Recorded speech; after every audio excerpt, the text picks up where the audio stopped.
Charles Taylor es un filósofo canadiense, nacido en 1941, que comienza a reflexionar sobre el tema del multiculturalismo.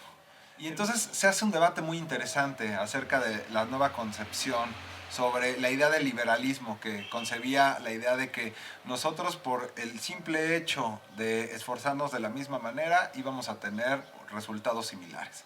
Pero nos damos cuenta que el multiculturalismo pone sobre la mesa cierto cuestionamiento a estas ideas, ¿no? De realmente el hecho de esforzarse de la misma manera y las sociedades operan solamente de forma meritocrática como tal.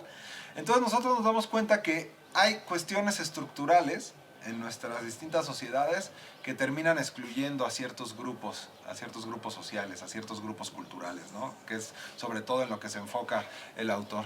Entonces nosotros tenemos también que él reformula la idea del comunitarismo, ¿no? O sea, realmente el individuo está sobre todos los grupos sociales como tal, y la representación individual es más importante que la representación a nivel comunitaria.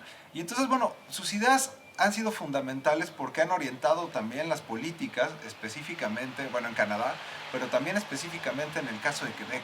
Han sido fundamentales para delimitar una política de inclusión, bueno, de inclusión y de reconocimiento, o sea, porque él comienza hablando sobre la importancia del reconocimiento a nivel cultural. Los estados se comportaban de manera neutral ante las políticas culturales.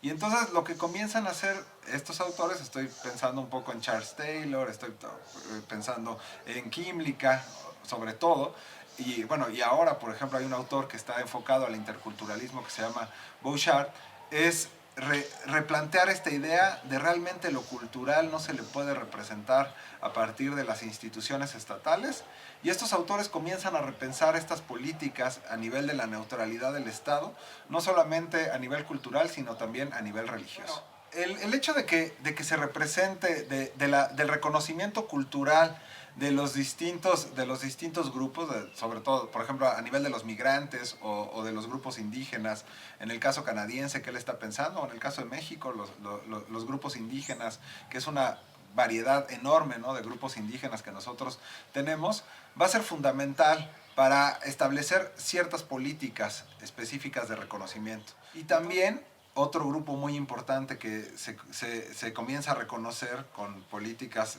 culturales específicas es el grupo de los migrantes, ¿no? Que si bien en un primer momento uno de los puntos que ellos planteaban era cómo poder integrar a estos migrantes a la sociedad, ahora se está pensando más a nivel del reconocimiento de una diversidad cultural mucho más amplia, no solamente a través de los grupos indígenas que habitaban originariamente en un país en específico, sino también a partir de los grupos migrantes. Es así que están replanteando esta teoría, tanto del multiculturalismo como del comunitarismo, por una política mucho más intercultural, ¿no?, en el cual el grupo mayoritario está dispuesto a aceptar la cultura del grupo minoritario y modificar ciertas actitudes que anteriormente se pensaba como, bueno, sí te reconocemos, pero nosotros como grupo minoritario no vamos a modificar ciertos principios culturales para fomentar una mejor inclusión. Ahora se habla en términos más de inclusión, ¿no?, más allá de reconocimiento. La vigencia de los aportes del autor en estos días son fundamentales, ¿no? Si bien se ha hecho una gran crítica a esta tradición multicultural, en el sentido en el que se dice, realmente el multiculturalismo fue una corriente que terminó excluyendo a ciertos grupos sociales, ¿no? E incluso también la idea del comunitarismo, ¿no?, al pensarse como una cuestión de una membresía, ¿no? O sea, de yo necesitaba una membresía para entrar en estos grupos, fue fundamental para replantear la manera en la que ciertos grupos habían estado históricamente excluidos dentro de los estados.